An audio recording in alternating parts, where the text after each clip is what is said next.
एक किसान ने बीज उगाए गेहूं धान समेत, उपजाऊ मिट्टी देती थी खुशियों का संकेत।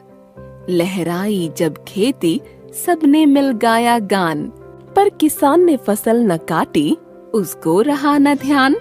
इसी बीच में पंछी आए भूरे श्यामल श्वेत, गेहूं धान चुगे सारे तब किसान हुआ निश्चेत। पछताया वह किसान बेचारा, मिट्टी हो गई रेत। अब पछताए होत क्या जब चिड़ियां चुग गईं खेत। यह कहावत तो आपने सुनी होगी, अब पछताए होत क्या जब चिड़ियां चुग गईं खेत। अर्थात समय पर काम न करें तो पछताने के सिवाय कुछ भी हाथ नहीं आता। समय के साथ जो चलता है वही जीवन में सफल होता है। समय तो मुट्ठी की रेत की तरह हाथ से फिसल जाता है। एक बार बीता हुआ समय कभी वापस नहीं आता। तो फिर क्या करें? क्या समय के पूर्व अपना काम समाप्त कर लें या उस किसान की तरह आलस करें जिसने उपजाऊ मिट्टी में फसल उगाई और उसकी फसल सोने की तरह लहलहाई भी, किंतु तैयार फसल को काटने के बदले वह आलस कर गया और उसका परिणाम क्या हुआ? उसकी सारी फसल पक्षियों ने साफ कर डाली। वह बेचारा भारी मन लिए क्या करता? बस पछता ही सकता था। हमारे जीवन में कल क्या होगा यह कोई नहीं जानता, अतः भविष्य के लिए हमें कोई भी कार्य नहीं छोड़ना चाहिए। जो लोग आज का काम कल पर टालते हैं वे जीवन में कभी आगे नहीं बढ़ पाते। कबीर ने एक दोहे में ही सारी बात कह दी है। काल करे सो आज कर, आज करे सो अब, पल में परलय होएगी, बहुरी करेगा कब। सचमुच में समय पल भर में ही बीत जाता है। कई बार हम कई जरूरी और महत्वपूर्ण कामों को टालने का प्रयास करते हैं, किंतु जब परेशानी अपने चरम पर पहुंचती है तब हम जागते हैं, किंतु तब इतना वक्त भी नहीं होता कि हम उस काम को कर सकें। कई बार हम सारी पढ़ाई परीक्षा के पहले दिन के लिए टाल देते हैं और यह नहीं सोचते कि यदि उस दिन अचानक कोई आपदा आ जाए, यानी बिजली गुल हो जाए या तबीयत खराब हो जाए अथवा अचानक मेहमान आ जाएं, तो पढ़ाई किस प्रकार पूरी होगी। इसलिए कबीर की शिक्षा मानकर कल का काम आज ही कर लेना चाहिए। अधिकतम लोगों की यही सोच होती है कि जब समय आएगा तब उस काम को कर लेंगे। ऐसे लोगों से कुछ साधारण प्रश्न भी किए जाएं तो वे निरुत्तर रह जाएंगे। यथा, क्या जब हमें भूख लगती है उसके बाद खाना बनाना शुरू किया जाता है, या भोजन की व्यवस्था पहले से ही कर ली जाती है? क्या हम चोट लगने के बाद दवा खरीदने बाजार की ओर भागते हैं, या घर में पहले से ही कोई दवा रखी होती है ताकि अचानक आने वाली परिस्थिति में प्राथमिक उपचार हो सके? क्या हम अचानक बिजली गुल हो जाने पर मोमबत्ती या टॉर्च की व्यवस्था करने के लिए भागते हैं, या इस प्रकार की सुविधा पहले से ही घरों में विद्यमान होती है? हम प्यास लगने पर कुआं तो नहीं खोदते ना। समय रहते ही अपनी सुविधा और आवश्यकता की व्यवस्था हर समझदार व्यक्ति करता है। यहाँ तक कि जीव जंतु भी समय रहते अपनी सुविधा की व्यवस्था कर लेते हैं। चींटी वर्षा के पूर्व ही ढेर सारा भोजन अपने बिल में जमा कर लेती है, चाहे इसके लिए उसे लगातार मेहनत क्यों न करनी पड़े। पक्षी अंडा देने के पहले ही अपना घोंसला बना लेते हैं, तो फिर हम ऐसा क्यों नहीं कर सकते? समय के साथ तालमेल बैठाना ही बुद्धिमानी है। यह तो हमें सोचना होगा कि हम समय को किस प्रकार बांध पाएंगे। समय को बांध सकने का अर्थ है समय की कद्र करना। मनुष्य ने सभ्यता के आरंभ होने के साथ साथ ही समय की कीमत पहचानी थी और उसका महत्व जानकर समय के साथ साथ चलने की कोशिश की। मानव ने सूर्य के उदय होने और अस्त होने के समय को बांधने के लिए घड़ी की खोज की और वर्ष पर्यंत चलने वाले समय के चक्र को कैलेंडर का आविष्कार कर बांधने की कोशिश की। वस्तुतः हम समय को बांध तो नहीं सकते, किंतु समय के साथ चल जरूर सकते हैं। यदि हम हाथ पर हाथ रखकर बैठ जाएंगे और समय का उचित संचालन नहीं करेंगे, तो हमारे पास हाथ मलते रह जाने के अलावा कुछ नहीं बचेगा। समय के साथ चलने के लिए अनुशासित होना सबसे जरूरी है। किसी अन्य उदाहरण को ढूंढने के बदले यदि हम अपने आसपास देखें तो प्रकृति अनुशासन का सर्वोत्तम उदाहरण है।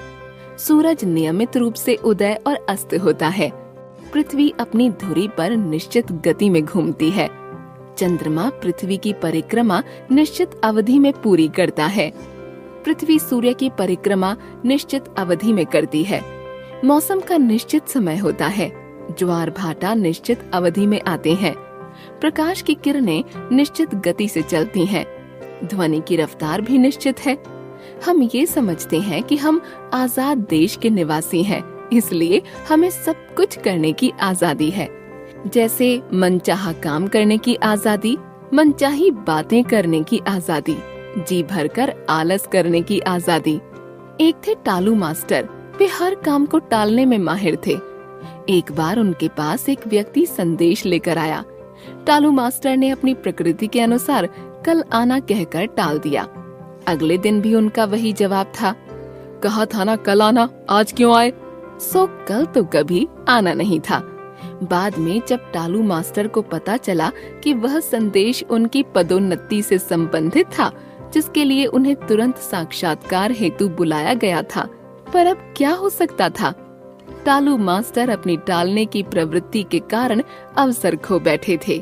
उनके पास अब पछताने के अतिरिक्त कोई चारा न बचा था। हम मनुष्य होकर यदि समय के अनुरूप स्वयं को अनुशासित नहीं कर पाए तो हमारे समझदार होने का कोई औचित्य नहीं है। हमें समय को अपनी मुट्ठी में बांधकर रखना सीखना पड़ेगा।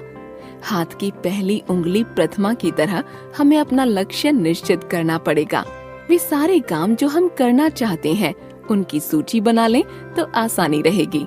हमें बीच की लंबी उंगली मध्यमा की तरह अपनी सूची में अपनी प्राथमिकता निश्चित करनी चाहिए।